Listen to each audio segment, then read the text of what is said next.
Welcome back right here. The Department of State Services has secured multiple terrorism-related convictions across the country, with 12 convicted terrorists sentenced to death by hanging by various courts. The convictions followed prosecutions for terrorism, kidnapping, murder, arms trafficking, and support for terrorist organizations. According to court records, several other defendants received prison terms ranging from a few years to life imprisonment. Those convicted were linked to groups including Boko Haram, ISWAP, and other criminal networks involved in violent attacks and terrorism-related offenses. I still have Ibrahim Garba and, of course, Kayode Ladende right here with me. Kayode, very quickly, the DSS has announced that 12 convicted terrorists have been sentenced to death. How significant is this development in Nigeria's fight against terrorism? It is. It is. I know a lot of Nigerians are impatient about these terrorists receiving judgment, but unfortunately, we don't have a choice. It's a civilian government. If it was a military government, these people would have been guillotined. They would have been, rendered. They would have been sent to their maker. That's the way a whole lot of people feel. Yeah. So when you hear that people kill, you want them to be killed. But unfortunately, it has to go through the legal means. So what is being celebrated, and I think we must give a lot of kudos to the Minister of Justice, and that's the Attorney General of the Federation. Latif, he brought up this idea of mass trials, and it's working well. So if they have lawyers, and they'll get lawyers from them through the legal aids and some other institutions, so that justice is not only being served, it's seen to have been served. So this is quite massive, and I must say that this is the way to go. Let's have these people being dealt with.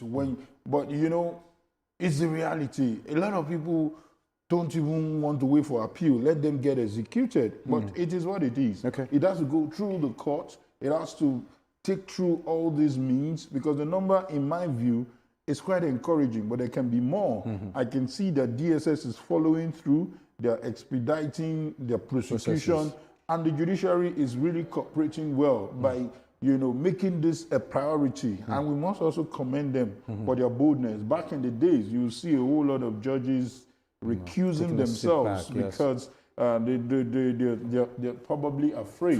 But when you see an institution that can protect them and can do their job, I think it's something we need to talk continue about. Fantastic. Ibrahim Garba, quickly now, the president's speech during the inaugural State House press corps dinner revealed that military operations have intensified with improved intelligence gathering and cooperation among security agencies. Now, are we beginning to see the effects already? Well, rightly that this improved synergy we're seeing within the security architects we have, the security architecture rather, is beginning to yield dividends. And for long we have been saying this, that there's a need for collaboration across board. It's not about supremacy battle between one security agency or that. And just like my colleague there said, we need to strengthen our judiciary and at the same time, improve in community policing, because this is that time we should engage the police the more.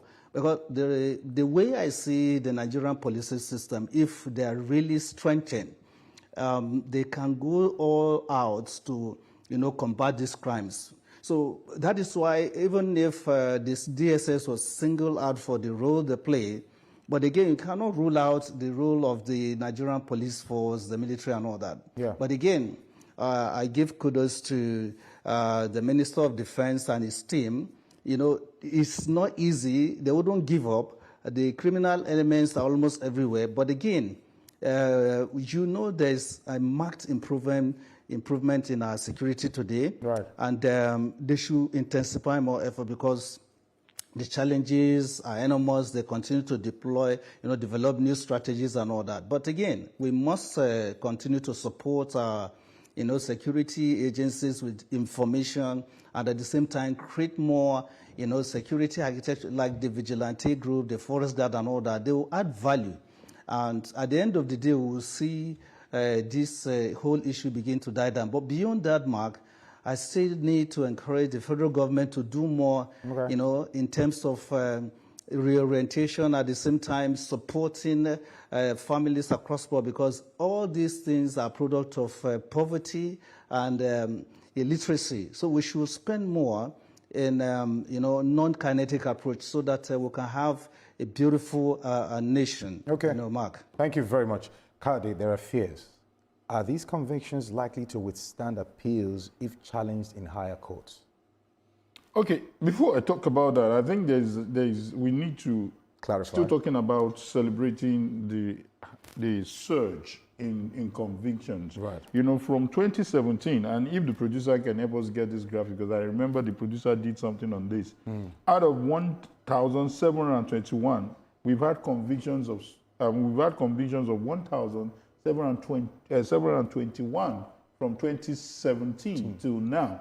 And in 2026 alone, there's a surge. Over 1,000 suspects appeared in court in 2026. And out of that number, 387 convictions.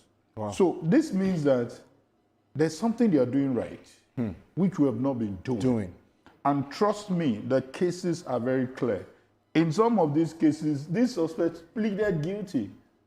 So I wonder I don't want to preempt what will happen if there is even appeal. Okay. Because there are windows for appeal, and if they don't measure up with those dates, I think the needful should be done.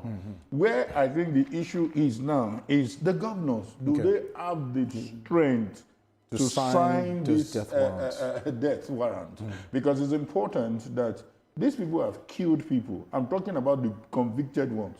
So I am not judging them outside the law. They have killed people. And for those who are sentenced to years, some people even believe that the appeal should even come from the prosecution and not for death sentence, rather than even talking about removing it. Because you can still appeal that this punishment is not strong enough. Some would say if the governors are taking a backseat or not wanting to sign these documents, can the Constitution be amended for these deaths to be hastened? Because a layman would think that way. Look, if the governors are saying we can't sign, can't there be something done in the system to have it signed? I think it would not be fine to leave it for the president alone. The president has a whole lot on his plate. I'm not even saying about the president. No, I'm talking about the exclusive list of the Constitution, because this is purely the governor's job to do it. So I do not think the death should end with the judiciary. The governor of each state should be able to take that bold stand. I think the governors have been on a tea party all these years. But now, the country of then, when this constitution was framed, is different from now. We are dealing with, because I remember when watching the foreign stations there, and they tell us what is happening in Afghanistan, we feel like this can only happen in movies. True. But it's happening right under our nose. So they should wake up that even if you're contesting for the position of governorship, these are questions voters should ask them. Are you ready to sign death warrant when criminals are taken? Now that you've said this, for us not to continue on that trail of business as usual, if you want to be a governor in Nigeria, should there be an academy they should go through to understand the realities of what we are facing now? Because it can't be business as usual. You can't come and say you want to be a governor, you don't have that orientation to really want to handle complex issues. Now you're saying they're taking a backseat to sign ordinary document to just take somebody out. You're sounding like you're ready to become a governor to get this thing done. To get this thing done. In fairness, you have a point, but it's beyond an emotional argument. Okay. It is commonsensical, it is logical for governors to take up this bold step.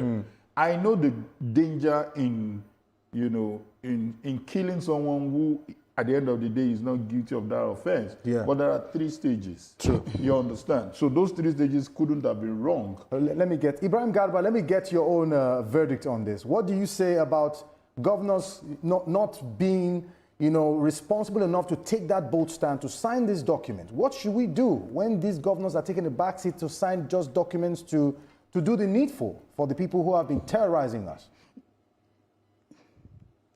Mark, just like any other person, it's going to be difficult for, governors to sign, death warrant and all that. Why? Because they live within the same community. At the state level, the relationship has been established over decades. So And some of these criminal elements are people, you know them, you know me, I know you. The relationship has been established. But again, you should understand one thing. Most of these criminal elements are under the influence of drugs. So you need to give them time, to think through if you have an interaction with them, you discover that yes, it's either somebody lured them into it or they are operating under the influence of drugs. So you cannot take out that part. There's that sentiment first before state governors. Then, applying that to practice, it takes time. Sometimes it takes months, years, and all that for us to see that happen. So it's a challenge to the states. All right. But at the federal level, it's easier. Thank you very much. So our final